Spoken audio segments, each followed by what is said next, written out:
ಕಾಯಕವೇ ಕೈಲಾಸ ಅಂತ ಹೇಳಿಕೊಟ್ಟ ಕಾಯಕ ಗುರು ಕಾಯಕ ಯೋಗಿ ಜಗಜ್ಯೋತಿ ಶ್ರೀ ಬಸವಣ್ಣನವರ ಜಯಂತಿಯನ್ನ ನಿನ್ನೆ ಚಿಕ್ಕಮಗಳೂರಿನಲ್ಲಿ ಆಚರಿಸಲಾಯಿತು. ಆದ್ರೆ ವಿಪರ್ಯಾಸ ಅಂದ್ರೆ ಕಾಯಕವೇ ಕೈಲಾಸ ಅಂತ ಹೇಳಿಕೊಟ್ಟ ಬಸವಣ್ಣನವರ ವಿಚಾರಧಾರೆಗಳಿಗೆ ಎಳ್ಳು ನೀರು ಬಿಟ್ಟು ತದ್ವಿರುದ್ಧವಾಗಿ ನಡೆದುಕೊಂಡ ಚಿಕ್ಕಮಗಳೂರು ಜಿಲ್ಲಾಡಳಿತದ ವಿರುದ್ಧ ಜನಸಾಮಾನ್ಯರು ಆಕ್ರೋಶ ಹೊರಹಾಕಿದ್ದಾರೆ. ಮುಖ್ಯವಾಗಿ ಕಾರ್ಯಕ್ರಮದಲ್ಲಿರಬೇಕಾದ ಡಿಸಿ, ಎಸ್ಪಿ ಹಾಗೂ ಸಿಇಒ ಸರ್ಕಾರಿ ರಜೆ ಅಂತ ಕಾರ್ಯಕ್ರಮಕ್ಕೆ ಹಾಜರಾಗಿಲ್ಲ.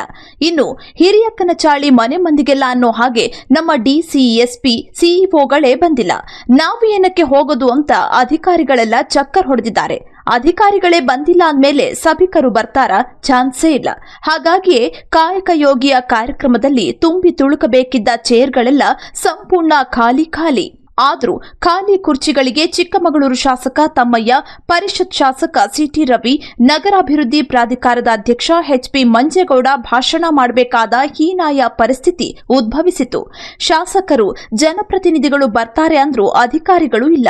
ಜಗಜ್ಯೋತಿ ಕಾಯಕವೇ ಕೈಲಾಸ ಅಂತ ವಿಶ್ವಕ್ಕೆ ಹೇಳಿಕೊಟ್ಟ ಮುತ್ಸದ್ದಿಗಾದರೂ ಗೌರವ ಕೊಡಬೇಕು ಅನ್ನೋ ಕನಿಷ್ಠ ಜ್ಞಾನವೂ ಇಲ್ಲದೆ ಮಾಡೋ ಕಾಯಕಕ್ಕೆ ಬೆನ್ನು ಹಾಕಿದ್ದು ಅಕ್ಷಮ್ಯ ಅಪರಾಧ. ಒಟ್ಟಿನಲ್ಲಿ ಒಂದು ಜಿಲ್ಲಾಡಳಿತ ಸಕ್ರಿಯವಾಗಿಲ್ಲ ಅಂದ್ರೆ ಬಸವಣ್ಣನವರಿಗೂ ಅವಮಾನ ಆಗುತ್ತೆ, ರಾಜ್ಯಕ್ಕೂ ದೇಶಕ್ಕೂ ಅವಮಾನ ಆಗುತ್ತೆ ಅನ್ನೋದನ್ನ ಚಿಕ್ಕಮಗಳೂರಿನ ಅಧಿಕಾರಿಗಳು ಸಾಬೀತು ಮಾಡಿದ್ದು ವ್ಯವಸ್ಥೆಯ ಲೋಪಕ್ಕೆ ಹಿಡಿದ ಕೈಗನ್ನಡಿ ಅಲ್ಲದೆ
ನೀವು ಸಣ್ಣ ಆಗ್ಬೇಕಲ್ವಾ? ಅದು ಒಂದು ಉತ್ತಮ ಆಹಾರದಿಂದ ಸಣ್ಣ ಆಗ್ಬೇಕಲ್ವಾ? ಪ್ರತಿದಿನ ನಮ್ಮ ಜೀನಿ ಸ್ಲಿಮ್ ನ ಯೂಸ್ ಮಾಡಿ ಯಾವುದೇ ಸೈಡ್ ಎಫೆಕ್ಟ್ ಇಲ್ದಂಗೆ ನೀವು ಸಣ್ಣ ಆಗ್ತೀರಾ. ಇದು ಪಬ್ಲಿಕ್ ಇಂಪ್ಯಾಕ್ಟ್, ಜನಶಕ್ತಿಯೇ ನಿರ್ಣಾಯಕ.